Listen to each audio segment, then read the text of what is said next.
Maya Thompson's hand is trembling. Not from fear, from restraint. Her fork rests midair, pasta cooling, while a man she's never met leans so close she can smell the whiskey bleeding from his pores. "A girl like you shouldn't be eating alone," he says, voice syrupy and smug. His friends laugh.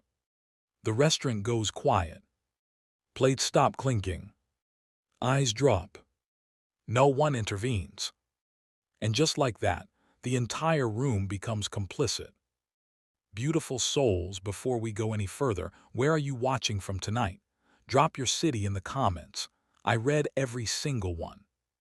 Because what happens next? It's going to shake you. Maya doesn't look like power. That's the first thing people always get wrong.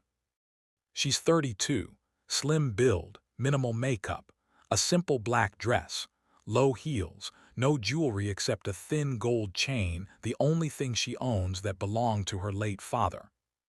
Her hair is pulled back in a low bun. She looks like someone who just finished work and wants silence. Which is exactly what she wanted. It's been a brutal week.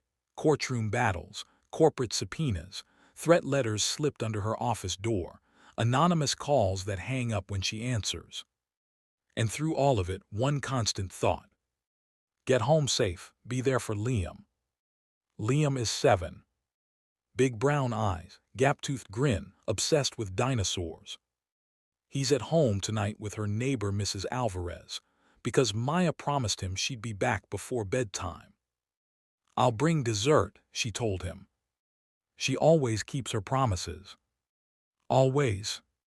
Which is why the man hovering over her right now has no idea how badly he miscalculated.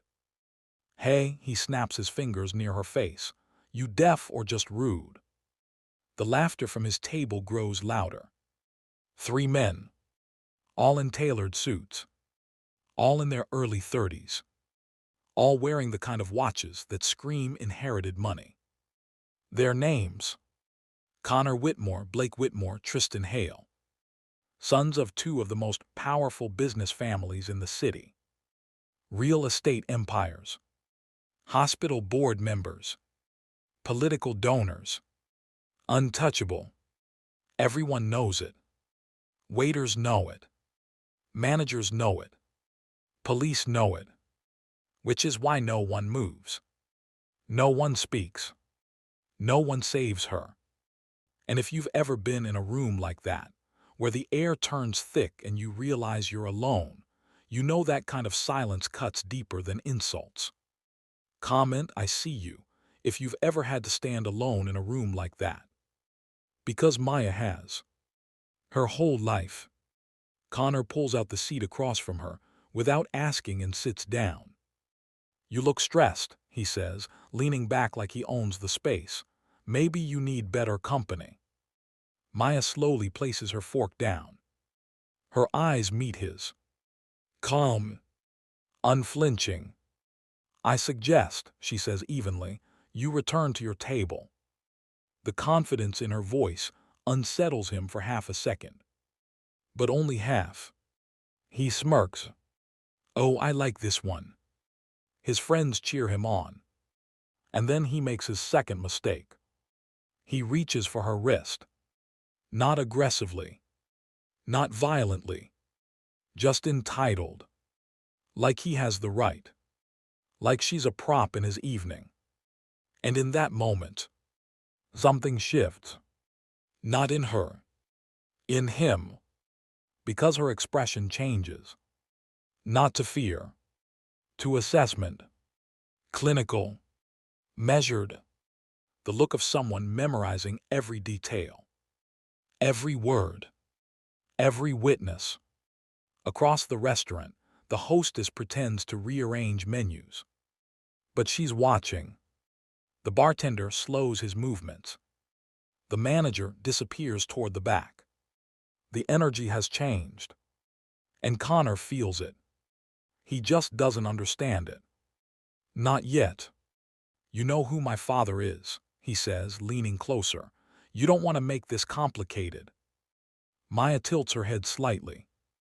"Oh," she says softly, I know exactly who your father is. And that's when Blake stands up. Connor, stop playing with your food and bring her over. The arrogance is breathtaking. It's generational. And it's been enabled for decades. But here's what they don't know. This restaurant is partially owned by Whitmore Holdings, which is currently under federal investigation for money laundering, shell companies, offshore transfers, and charitable funds that never reached their intended recipients. For months, someone has been building a case. For months, someone has been watching, auditing, waiting. And tonight wasn't random. Maya didn't choose this restaurant by accident. She chose it because sometimes predators reveal themselves when they think they're safe. And Connor Whitmore just volunteered himself as Exhibit A. But here's the part that makes this personal. This isn't just about corruption. It's about legacy. Maya's father, David Thompson, died 10 years ago. Small-town police officer. Honest to a fault. The kind of man who returned a wallet with cash untouched. He used to tell her, power isn't about being loud, May. It's about being steady. He was killed during an internal corruption investigation. A case that mysteriously vanished after his death. Names were buried. Evidence disappeared. Families got richer. And a little girl learned early that justice doesn't come easy. So she became it.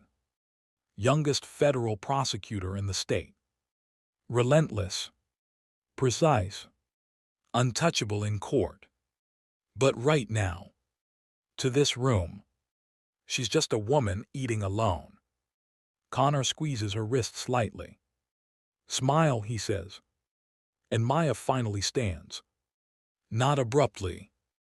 Not dramatically. Just controlled. The restaurant doors swing open. Connor glances over his shoulder, probably expecting security. Or a manager. Or someone he can intimidate. Instead, uniforms. Badges. 6 officers. The lead officer walks directly past Connor. Past Blake. Past Tristan. And stops in front of Maya.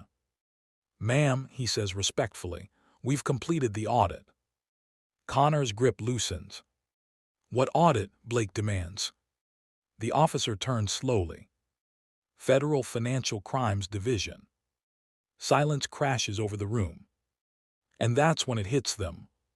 The restaurant. The books. The shell accounts. The transfers tied to their family trust funds. They've been under investigation. For months. And the woman they just tried to humiliate is the lead prosecutor on the case. Connor steps back like the floor shifted. You set us up. Maya looks at him calmly. No, she says. You set yourselves up. Handcuffs click. Tristan protests. Blake shouts about lawyers. Connor's face drains of color. And as they're escorted past the very tables that once feared them, whispers ripple through the restaurant. Power doesn't shout. Sometimes, it sits quietly in the corner, waiting. But here's the twist.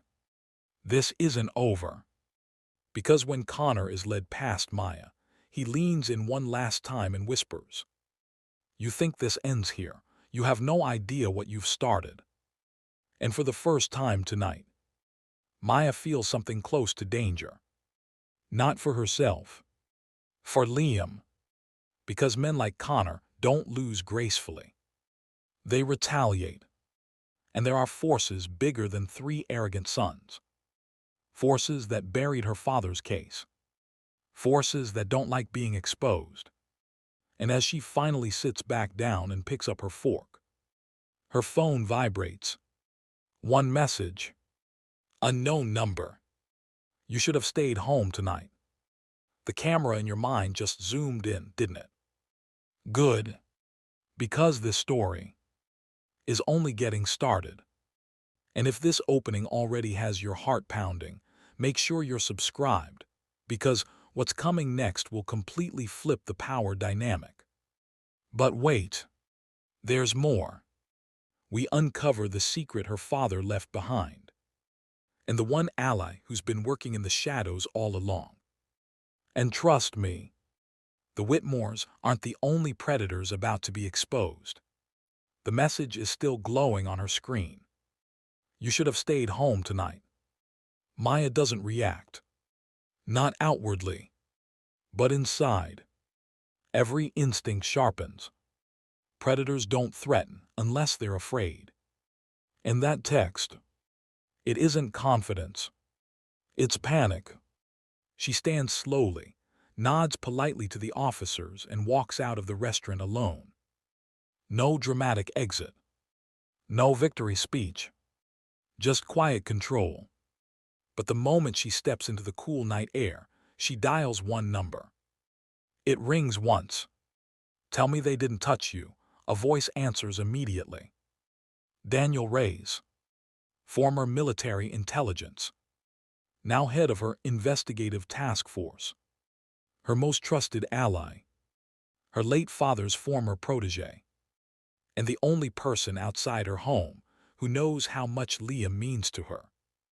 "They didn't," she says calmly, "but they escalated." There's silence on the other end. Then, good. Not relief. Preparation. Beautiful souls, quick check-in. If you're still with me, drop a heart in the comments, because the power dynamic is about to flip in a way you did not see coming. And if this story is hitting you the way I think it is, you're going to want to subscribe, because what happens next will blow your mind. Daniel meets her 3 blocks away at a nondescript office building. No signage. No branding. Just reinforced glass and controlled access. Inside, the room hums with quiet focus. 2 analysts. 3 screens lit with financial maps. Bank transfers spiraling like spider webs across continents. Maya removes her heels, rolls her shoulders, and finally allows the exhaustion to show. "They threatened Liam," she says quietly. Daniel's jaw tightens. "Indirectly." She nods. "Then it's time." Time. One word. And suddenly the entire room shifts. Because what the Whitmores don't know is that tonight was phase 1. Here's the hidden truth. Maya didn't just choose that restaurant because it was under investigation. She chose it because she needed Connor to act.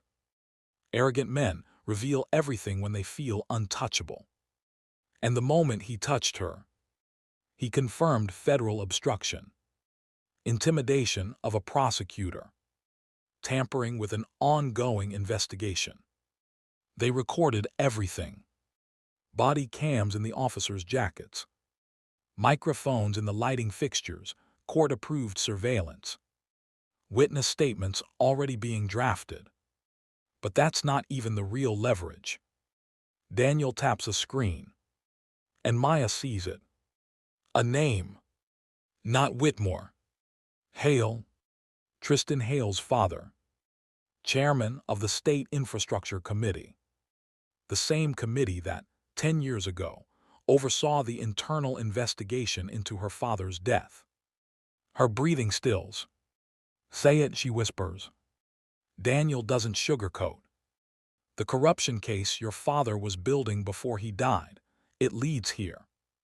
The room feels smaller, hotter. "He wasn't killed during a routine investigation," Daniel continues. "He was investigating embezzlement tied to emergency infrastructure funds. Funds that were rerouted, laundered, buried, and now reappearing in offshore accounts tied to Whitmore Holdings. This isn't just financial crime. It's legacy corruption. A decade-long cover-up. And Maya just walked straight into its living room. Location check. Beautiful souls, where are you watching from right now? Let me see those cities light up the comments. Because this story, it spans far beyond one restaurant. Maya moves toward the screen slowly. Her father's old case file appears beside the new digital ledger. Handwritten notes scanned into the system. One line circled in red ink. Follow the sons, they inherit more than money. Her throat tightens. He knew, she says softly. Daniel nods. He left something else. He reaches into a secure drawer. Pulls out a small flash drive. Old. Metal scratched. Maya recognizes it instantly. Her father used to keep it on his keychain. They were told it was lost at the crime scene. It was. Daniel had retrieved it years ago. Waited until she was ready. It's encrypted, he says. We cracked it last week. Her pulse pounds in her ears. The screen changes. Video footage appears. Grainy. A younger version of her father sitting at a desk, looking directly into the camera. If you're watching this, Maya, he says, voice steady, then I was right, and they're bigger than we thought. Her breath catches. They're grooming their sons to take over the network, offshore accounts, political shields, judges in their pockets. He leans closer. You don't fight them loud, you fight them patient. The video ends. Silence. 10 years of unanswered questions suddenly have direction. This isn't revenge. This is completion. Meanwhile, across town, Connor sits in a holding room, rage vibrating through him. His phone call has already been made. His father is furious. Not at him. At the embarrassment. You let a prosecutor bait you, his father hisses through the line. She's nobody, Connor snaps. Wrong answer. She's David Thompson's daughter, his father says quietly. And that's when even Connor goes silent. Because that name was never supposed to resurface. Back in the operations room, Daniel zooms into financial projections. Here's their vulnerability, he says. The Whitmores and Hales aren't just corrupt. They're over-leveraged. Most of their wealth tied up in shell companies that require constant cash flow. Freeze the right accounts. Expose the right donors. And the empire collapses under its own weight. But they have judges, political favors, media connections. This won't be simple. Maya closes her eyes briefly, then opens them sharper than before. We don't go after the fathers first, she says. Daniel looks at her. We let the sons panic. A slow smile spreads across his face. Because panic creates mistakes, and mistakes create evidence. But here, where the power dynamic completely flips, the Whitmores think they're fighting a woman alone. What they're actually facing, a multi-agency federal task force that's been building a case for 18 months. Under Maya's leadership. Quietly, patiently, every public appearance she made this week. Strategic. Every court filing. Bait. Tonight wasn't harassment. It was confirmation. They walked directly into documentation that now accelerates indictments. And they have no idea how deep this goes. But wait. There's more. Daniel's phone buzzes. He reads the message. Then looks at Maya. They just posted bail. Too fast. Too clean. Someone powerful pulled strings. Which means they're scared. And scared men do dangerous things. Maya's phone buzzes again. Security alert from her home system. Motion detected. Her blood runs cold. Mrs. Alvarez was supposed to leave an hour ago, she whispers. Daniel is already moving. Car now. The camera in your mind just shifted, didn't it? Because this just became personal. As they race through the city streets, Maya grips the flash drive in her hand. Her father's voice echoes in her memory. You fight them patient. But patience feels impossible when your child might be in danger. The car barely stops before Maya is out. Daniel is already scanning the perimeter. Her house is dark. Too dark. The porch light is off. Her stomach drops. Stay behind me, Daniel says, hand near his concealed weapon. She doesn't argue. But she doesn't stay behind either. The front door isn't broken. No forced entry. Which somehow feels worse. Inside. Silence. Then. Mohammed. A small voice from the hallway. Maya's knees almost give out. Liam runs toward her in dinosaur pajamas, clutching his stuffed T-Rex. She drops to her knees and pulls him into her arms so tightly he squeaks. You're late, he says sleepily. Mrs. Alvarez steps out from the kitchen. Oh, sweetheart, I'm so sorry.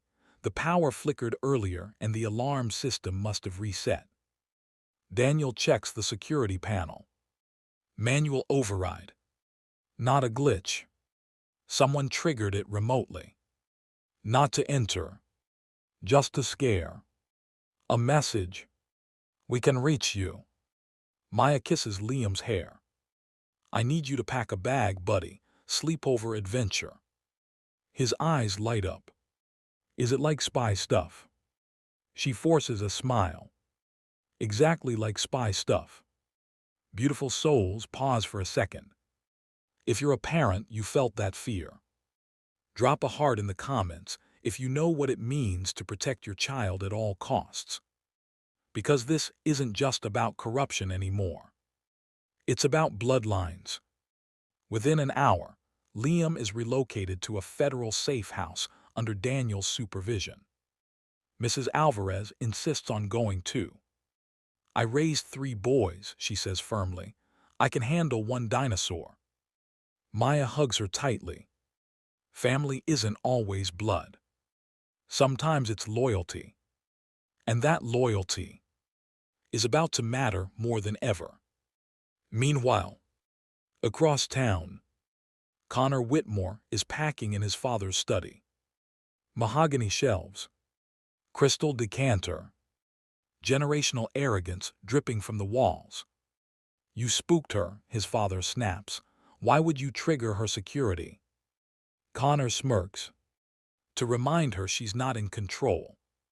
His father studies him. You think this is a game. It is. But hear what Connor doesn't know. The security breach wasn't blocked. It was traced. Daniel's team already has the IP reroute. A private server linked to Hale infrastructure. The same shell company that appears in her father's old notes. They just handed her digital proof of coordinated intimidation. An intimidation of a federal prosecutor carries a mandatory enhancement. They walked directly into the trap. Back at the operations center, Maya stands over a table covered in documents. Phase 2, she says. Daniel nods. They begin. Asset freeze requests. Emergency subpoenas. Sealed indictments drafted but not filed. Yet, timing is everything. The sons think they're pushing her into defense. They have no idea she's setting the board. And here's the brilliance. Maya leaks nothing about the fathers. Instead, she targets Connor personally. News breaks the next morning. Whitmore heir under federal review for obstruction. No details. Just enough. Stock prices dip 4% in an hour. Investors panic. Connor explodes. She's attacking me publicly. His father slams the newspaper down. She's baiting you. But Connor has never been patient. And arrogance makes predictable prey. Location check, beautiful souls, where are you watching from right now? City and country, let's see how global this movement is. Because justice doesn't belong to one place. Connor does exactly what Maya hoped. He goes on record. Private interview. Off-the-record threats disguised as confidence. He claims the investigation is politically motivated. He mocks her qualifications. He says on camera, "She's emotional, she's personal, she's out of her depth." Daniel watches the clip twice, then smiles. Admissible character evidence. Because Connor doesn't know the interview was coordinated with a cooperating journalist already working with federal investigators. Every word documented. Every lie logged. And then, the real strike. Maya files a motion. Not against the fathers. Against the trust fund distributions. Emergency freeze. 48 hours pending review. The Whitmore liquidity pipeline chokes instantly. Payroll issues. Vendor complaints. Silent calls from donors. Connor storms into the office building his father owns, only to find federal notices on the glass doors. Temporary financial compliance hold. He finally feels it. Fear. But just when it feels like she's winning, the reversal hits. A press conference. Hale Infrastructure announces a lawsuit against Maya personally. Defamation. Professional misconduct. Abuse of federal authority. They demand her removal from the case.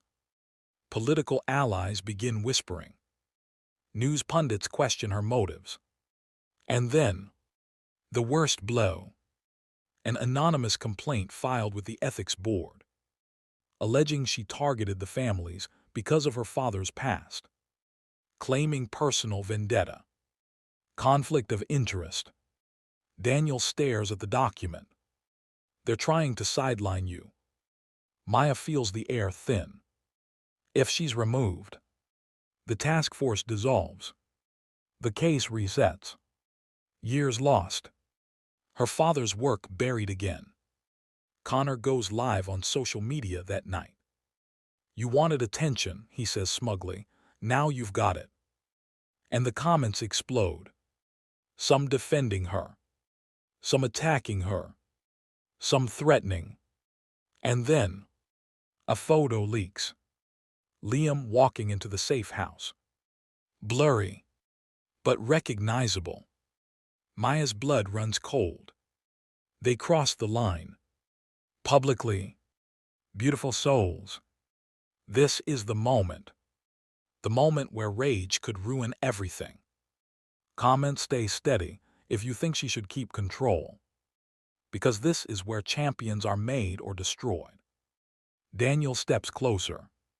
They want you emotional, reckless, reactive. She closes her eyes. Breathes. Her father's voice again. "You fight them patient." She opens her eyes. Ice calm. "Prepare the grand jury," she says. Daniel blinks. That's escalation. So is targeting my son. And here's the truth bomb. They thought they were dragging her into defense. But the ethics complaint triggers mandatory disclosure reviews, which opens financial transparency across all associated parties, including Hale Infrastructure, including Whitmore Holdings. They didn't just attack her. They activated the mechanism that forces their books into federal hands. They handed her the master key. And they don't even know it yet. But as Daniel walks away to initiate proceedings, his phone rings. He answers. Listens. His expression shifts. Darkens. "What?" Maya asks. He swallows. The judge assigned to review the asset freeze. Pause. It's Judge Harold Whitmore, Connor's uncle. The same judge who signed off on the internal findings the night her father died. The system isn't just corrupted. It's circular. And now, the fox is guarding the henhouse. The freeze will be overturned. The lawsuit may gain traction, and the grand jury request could be delayed indefinitely. Everything she built is seconds from collapse. The camera in your mind just zoomed in again, didn't it? Because the trap worked. But the system is fighting back. The courtroom feels colder than usual. Maya stands alone at the prosecution table. No press. No cameras allowed. Just sealed proceedings. Across the room, Connor sits beside his father. Smug again. Too smug. Judge Harold Whitmore adjusts his glasses from the bench. The same man who signed off on the accidental classification of her father's death 10 years ago. The same man who buried evidence. And now, he controls whether her case lives or dies. Counselor Thompson, he says flatly, you stand accused of professional misconduct and personal bias in this investigation. Before we proceed further, I will hear arguments regarding your removal. Removal. One word. Years of work hanging by a thread. Beautiful souls, if you've ever felt the system stacked against you, you know this weight. Drop a heart in the comments if you've ever had to fight uphill. Because this is uphill. Connor leans toward his father and whispers something. They both smile. They think this is over. They think the ethics complaint worked. They think the freeze will be lifted today. They think intimidation wins. And for a moment, it looks like they're right. Judge Whitmore clears his throat.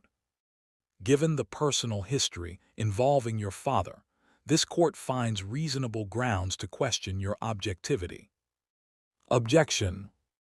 The voice doesn't come from Maya. It comes from the back of the courtroom. Everyone turns. An older woman steps forward. Silver hair pulled tight. Sharp eyes. Measured posture. Former U.S. Attorney Evelyn Cross. Retired. Respected. Untouchable. She walks calmly to the front. I am filing amicus intervention on behalf of federal prosecutorial integrity, she says evenly. Connor's smile falters. Because Evelyn Cross trained half the judges in this state, including Harold Whitmore. And she does not lose. Location check, beautiful souls, where are you watching from right now? Because justice like this, it belongs everywhere. Judge Whitmore stiffens. Ms. Cross, this is highly irregular. So was burying evidence a decade ago, she replies calmly. The air leaves the room. Maya's heart pounds. This wasn't part of the plan. Daniel didn't mention this. Because even he didn't know. Evelyn turns to Maya briefly. A subtle nod. Later, Maya will learn the truth. Her father had once saved Evelyn's career by exposing internal bribery quietly and protecting her reputation. Loyalty delayed, but never forgotten. Family isn't always blood. Sometimes it's honor. Evelyn continues. The ethics complaint filed against prosecutor Thompson was traced to Hale Infrastructure's internal legal counsel, a direct financial beneficiary of this court's prior rulings. Judge Whitmore's face tightens. That is speculation. No, Evelyn says calmly, sliding a document forward. It's bank transfer confirmation. Gasps ripple through the room. Because Daniel's team, anticipating obstruction, had dug deeper. And what they found? A consulting payment. 3 weeks ago. From a Hale subsidiary. To a shell firm. Owned by the judge's nephew. Conflict of interest. Undisclosed. Explosive. Connor's father shifts uncomfortably. For the first time. They look unsure. But the system doesn't fall easily. Judge Whitmore slams his gavel. This is outrageous. I will not be intimidated in my own courtroom. He rises, threatening to dismiss, threatening to adjourn, threatening to bury it all again. And this is the moment where it looks like everything is lost. If he walks out, the freeze lifts, the case stalls, the corruption wins. Maya feels it. The weight, the same suffocating feeling she felt at her father's funeral. History repeating. But then, the doors open again. Not dramatically, just firmly. 2 federal marshals enter, followed by an inspector from the Judicial Oversight Commission. Judge Whitmore, the inspector says evenly, we've received a formal conflict disclosure request supported by financial documentation. You are required to step down pending review. Silence detonates. Connor's face drains of color. His father grips the armrest too tightly. Judge Whitmore's composure cracks for half a second. Half a second is all it takes. Because power that relies on secrecy dies in exposure. Beautiful souls. If your heart just jumped, type turning in the comments. Because the tide just shifted. But we're not done yet. The hearing is reassigned immediately. Emergency session. New judge. No familial ties. The freeze remains in effect. The ethics complaint is dismissed as retaliatory interference. Connor stands abruptly. This is insane. You can't do this. Maya turns to him. And for the first time since the restaurant, she smiles. Not cruel. Not arrogant. Certain. You did this, she says quietly. But then, the ultimate strike from the other side. News breaks outside the courthouse. A smear campaign. Anonymous blog posts accusing Meyer of fabricating evidence. Fake screenshots. Edited emails. Deepfake audio clips. Her inbox floods. Her phone explodes. Public opinion fractures. And the Department of Justice announces a temporary review of the case's integrity. Even with the judge exposed, they're trying to win through chaos. Daniel rushes to her side. They're deploying digital warfare. She exhales slowly. They're desperate. But desperation can still destroy careers. Funding could freeze. Political pressure could escalate. And then, the final blow. Connor's father holds a press conference. Standing beside community leaders, he's donated millions to. We support justice, he says solemnly, but we cannot allow personal vendettas to destabilize our economy. He positions himself as the victim. Stock markets react. Employees protest. Public sympathy wavers. Everything Maya built begins to wobble. And for a split second, she wonders, is this bigger than she calculated? Is the machine too massive? Is history about to repeat? That night, alone, in her quiet living room, Liam asleep safely elsewhere, she watches her father's old video again. You fight them patient. Her eyes fill, but not with doubt. With resolve, she opens the flash drive files deeper. There's one folder Daniel hadn't decrypted fully. She inputs her father's badge number as a guess. The folder unlocks. Inside, names, dates, wire transfer IDs, a full ledger tying emergency infrastructure, funds to offshore accounts, signed authorizations, including a digital signature from Hale Infrastructure's executive office. Direct evidence, not circumstantial, not strategic, criminal, and timestamped the week before her father died. He had everything. He was about to expose it. And they silenced him. Her hands steady. No more strategy. No more incremental strikes. This ends now. She calls Daniel. Prepare federal warrants for Hale and Whitmore Holdings. Pause. That's nuclear. Yes. And here's the beautiful part. Because of the judge's forced recusal, oversight scrutiny is heightened. Every move now is under federal transparency review. Meaning, they can't quietly interfere anymore. The spotlight is on. And corruption hates light. The next morning, simultaneous raids. Federal agents enter Hale infrastructure. Whitmore corporate offices. Servers seized. Hard drives boxed. Employees stunned. Connor watches from his penthouse balcony as black SUVs line the street below. For the first time, he doesn't look angry. He looks small. But the real shock. One more name surfaces in the seized files. A senior state senator. Connected. Influential. Untouchable. Until now. The corruption wasn't a circle. It was a network. And Maya just pulled the thread that unravels all of it. The city wakes up to sirens. Not chaos. Accountability. Simultaneous indictments are unsealed at 6:00 a.m. Whitmore Holdings, Hale Infrastructure Associated Shell Corporations.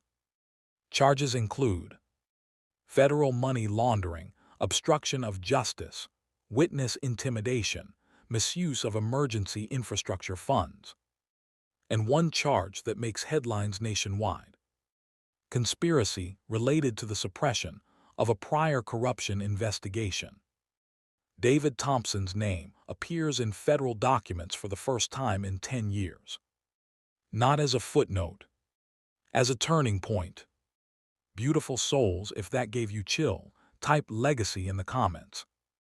Because legacy never dies. It waits. Connor Whitmore is arrested at his penthouse. No suits. No smirk. Just sweatpants and panic. Call my father, he shouts as agents cuff him. But his father is already being escorted out of his office building. Blake and Tristan follow within hours. The state senator implicated in the files resigns before sunset. Judge Harold Whitmore officially steps down pending federal investigation. The circle collapses. And here's the most satisfying part.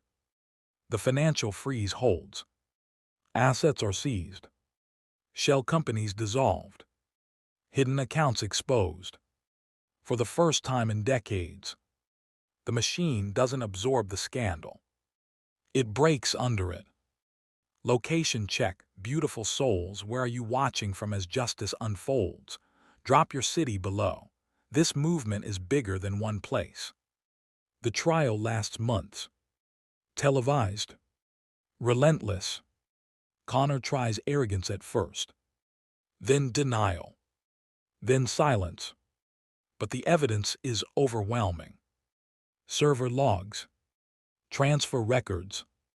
Recorded intimidation attempts.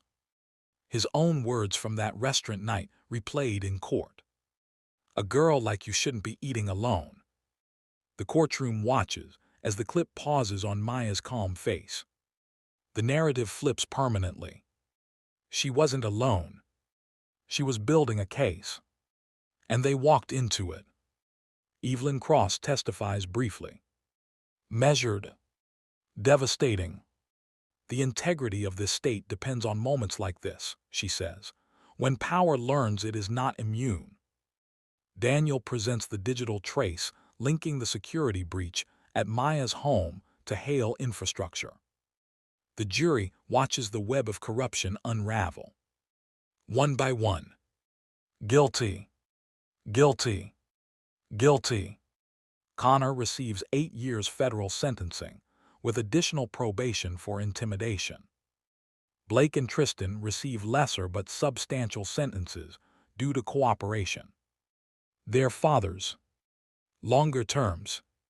Financial restitution mandated. Public disgrace permanent. The state senator faces separate prosecution. Judge Whitmore loses his robe. And this time, no one buries it. But here's the part that matters most. It isn't the prison time. It isn't the headlines. It's what happens after. The seized emergency infrastructure funds are redirected. Rebuilt bridges. Renovated schools. Updated flood systems in neighborhoods that had been neglected for years. Maya personally oversees a portion of the restitution allocation. Not for glory, for closure. A new community youth center opens in her father's hometown. Named the David Thompson Justice Center. Inside there's a small plaque. Power isn't about being loud, it's about being steady. The line he told her when she was little. The line that carried her through every courtroom. One evening, months later, Maya finally sits in a restaurant again. Same black dress. Same calm presence. But this time, no tension. No threats. Just quiet peace. Liam sits across from her, swinging his legs. Is the bad guy dinosaur gone? He asks seriously. She smiles. Yes, buddy, the dinosaur's in a cage. He nods approvingly. Good, because dinosaurs shouldn't scare moms. She reaches across the table and squeezes his hand. And this time, the room doesn't go silent. It hums normally. Because power doesn't dominate it anymore. It respects it. Daniel joins them briefly. He sets down a folder. What's this? She asks. Promotion paperwork, he says. She frowns. For you. She shakes her head slightly. I'm not done here. He smiles knowingly. You never are. Because here's the truth. Maya didn't just win a case. She changed the culture. Whistleblower protection strengthened. Judicial oversight transparency laws passed. Financial compliance audits expanded statewide. Predators recalculated. Because they realized something critical. The underestimated woman in the corner booth might be the most dangerous person in the room. Beautiful souls. This is the full circle. We started with a woman alone at dinner. Quiet, targeted, dismissed. And we end with a woman whose patience dismantled an empire. Sympathy turned to hope. Hope turned to confidence. Confidence tested by fear. Fear transformed into triumph. That's the journey. That's the power of steady justice. Before we close, let me ask you something. How many times have we underestimated quiet strength? How many times has someone in the corner been building something unstoppable? Drop your answer in the comments. Because stories like this remind us. Justice doesn't always roar. Sometimes it whispers. And waits. Maya tucks Liam into bed that night. He looks up at her. Are you a superhero? She pauses. Thinks about the courtroom. The threats. The fear. The victory. No, she says gently. I'm just steady. He smiles and falls asleep. And for the first time in years. So does she. Peacefully L. Thank you for taking this incredible journey with me, beautiful souls. If this story moved you, if it reminded you that truth can outlast corruption, hit that subscribe button. Share this with someone who needs to believe that justice still wins. And let me know in the comments, what part hit you hardest? The restaurant confrontation, the courtroom reversal, or the final legacy reveal? Until next time, stay steady, because power doesn't belong to the loudest voice. It belongs to the one who refuses to break.